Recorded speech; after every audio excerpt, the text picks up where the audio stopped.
आज से अरबों सालों के बाद सूर्य एक रेड जॉइंट में तब्दील हो जाएगा और फिर ये धीरे धीरे मिट जाएगा। जी हाँ, बिल्कुल, हमारे सौर मंडल का विनाश आ चुका है और ये वीडियो आपके बचने के लिए एक गाइड है। क्या हो अगर हमारी पृथ्वी जीवन के लिए सामान्य से अधिक गर्म हो जाए? हमारे सौर मंडल में और किस स्थान पर इंसानी सभ्यता रह सकती है? और अपने अंतिम समय में हमारा ये सूर्य कैसा हो जाएगा? आप देख रहे हैं time zone fact YouTube channel. आज हम बात करने वाले हैं कि क्या होगा अगर आप सौर मंडल के विनाश होने तक जिंदा रहे। लगभग 4.5 बिलियन सालों से हमारा सूर्य हमारे सौर मंडल का सबसे चमकीला केंद्र रहा है। सूर्य के चमकदार होने के पीछे इसके कोर में होने वाले न्यूक्लियर फ्यूजन का सबसे मुख्य कारण है और इसके कोर में हर सेकंड करीब 661 मिलियन टन हाइड्रोजन गैस ईंधन के तौर पर जलती है। अंतरिक्ष में सूर्य ने अब तक आपके जीवन का करीब आधा ईंधन का भंडार खत्म कर दिया है। इसका अर्थ ये है कि हमारे सूर्य के पास अब मात्र 5 अरब साल और बचे हैं। जैसे जैसे सूर्य न्यूक्लियर फ्यूजन में हाइड्रोजन का उपयोग करता जा रहा है, वैसे वैसे हीलियम गैस से ये और अधिक भरता जा रहा है और इस कारण ये और ज्यादा एनर्जी प्रोड्यूस करता है। हाइड्रोजन गैस जलने के कारण हर 1 अरब साल के बाद हमारा सूर्य करीब 10% और अधिक चमकीला होता जाता है। इसके परिणाम स्वरूप ये सारी एनर्जी सूर्य की ऊपरी परतों को बाहर ढकेल देगी और जिसके चलते हमारा सूर्य आकार में बड़ा हो जाएगा। फिर हमारे सौरमंडल के बीच में होगा एक दहकता लाल जायंट। तो आज से चलते हैं सीधा 1.5 अरब साल आगे। ये बोलने के लिए क्षमा चाहूंगा, लेकिन पृथ्वी की परिस्थिति अच्छी नहीं होगी। सूर्य के अधिक चमकदार होने की वजह से भयंकर ग्लोबल वार्मिंग का आरंभ हो जाएगा। हमारी पृथ्वी इतनी गर्म हो जाएगी कि हमारे समुद्र खौलने लगेंगे। रेडिएशन और बढ़ती हुई गर्मी के कारण हमारा सूर्य सौरमंडल के हैबिटेबल जोन यानी रहने योग्य जोन को परिवर्तन कर देगा और अब वो स्थान जहां तरल रूप में पानी हो सकता है वो मंगल ग्रह में पाई जाएगी। जी हाँ, अब मंगल ग्रह हैबिटेबल जोन बन जाएगा और ये इंसानों के रहने लायक अगली जगह हो सकती है। परंतु सांस लेने अथवा रहने लायक वातावरण बनाने के लिए हमें इस लाल ग्रह को टेररफॉर्म करना यानी बदलना होगा। इस बिंदु पर मंगल ग्रह 5 अरब सालों के लिए रहने लायक हो सकता है। इसका मतलब हमें रहने लायक प्लेनेट ढूंढने लिए अच्छा खासा समय मिल जाएगा।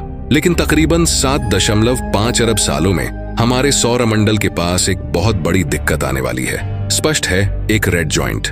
हमारा सूर्य जिस एनर्जी से चलता है यानी कि हाइड्रोजन गैस, तो यह खत्म हो जाएगी और उसके बाद यह हीलियम से चलने लगेगा।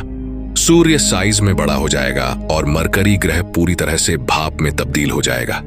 वीनस का वातावरण जलकर नष्ट हो जाएगा और इसके चलते ये बढ़ता हुआ सूर्य वीनस ग्रह को पूरा का पूरा अपने भीतर समाहित कर लेगा और हमारी पृथ्वी ये सिकुड़कर लोहे का एक टेंस यानी गर्म कोर में बदल जाएगी। हमारा नया घर यानी मंगल ग्रह भी रहने लायक नहीं बचेगा। इसके बाद हम इंसानों की सबसे बड़ी आस होगी जुपिटर के चौथे सबसे विशाल चंद्रमा यूरोपा पर जाना। यूरोपा उपग्रह की मोटी बर्फ की परत सूर्य की भयानक गर्मी के कारण पिघल जाएगी। यूरोपा पानी वाली एक सुंदर दुनिया में तब्दील हो सकता है। जुपिटर ग्रह का यह चंद्रमा अगले कुछ हजार सालों के लिए इंसानों के रहने लायक हो सकता है। उसके बाद हमारा सूर्य एक रेड जॉइंट के सबसे विशाल आकार में तब्दील हो चुका होगा और यह आज के कंपैरिजन में लगभग 3000 गुना ज्यादा चमकदार हो जाएगा और इसकी सतह पृथ्वी की कक्षा से भी आगे तक फैल जाएगी। अब से 8 अरब सालों के बाद सूर्य के कारण प्लूटो ग्रह तक जीवन का रहना नामुमकिन होगा। तो हम इंसानों के लिए सबसे अच्छा विकल्प होगा काइपर बेल्ट में किसी दूर के ग्रह पर जीवन की खोज करना। अर्थ पर हमें जैसे टेम्परेचर की आदत है वहां का तापमान उससे मिलता जुलता हो। मानव की इस पीढ़ी के लिए पृथ्वी पर जीवन बहुत पहले की बात होगी। इसके 2 अरब साल के बाद हमारे सूर्य के ईंधन का कोटा पूरी तरह से खत्म हो चुका होगा। सूर्य अस्थिर हो जाएगा और छोटा बड़ा होने लगेगा। इससे सूर्य की सबसे बाहर वाली लेयर हट जाएंगी। फिर सूर्य एक रेड जॉइंट से एक सफेद रंग की ड्राफ्ट में बदल जाएगा। इसका अर्थ यह है कि इसका संकुचन तब तक होगा जब तक कि ये आज की पृथ्वी के आकार जितना ना बन जाए। सूर्य से अधिक मात्रा में एक्सरे रेडिएशन निकलेगा लेकिन हीट कम निकल रही होगी, तो ये अपनी हैबिटेबल जोन में एक बार फिर से शिफ्ट हो जाएगा। ये काइपर बेल्ट से वहां दाखिल हो जाएगा जहां पहले बुध ग्रह था। इंसानी सभ्यता को बनाए रखने के लिए हमें किसी और तारे के रहने लायक किसी बाहरी ग्रह यानी एक्सोप्लैनेट पर जाना होगा। हमारा सूर्य यानी अब जो एक व्हाइट ड्राफ्ट कई करोड़ शंख ईयर तक रेडिएशन छोड़ता रहेगा, तो इसकी नई रहने लायक जोन में फिर से जाना शायद एक सही ख्याल साबित ना हो। एक समय के अनुसार हमारा सूर्य रही ये चीज अब अपनी बची कूची ऊर्जा का इस्तेमाल कर चुका होगा, तो ये प्रकाश या गर्म कर देने के काबिल नहीं रहेगा। परंतु इसके पास इसका वजन और गुरुत्वीय खिंचाव यानी ग्रेविटेशनल पुल अब भी होगा। ये एक काले रंग का गोला भी बन सकता है।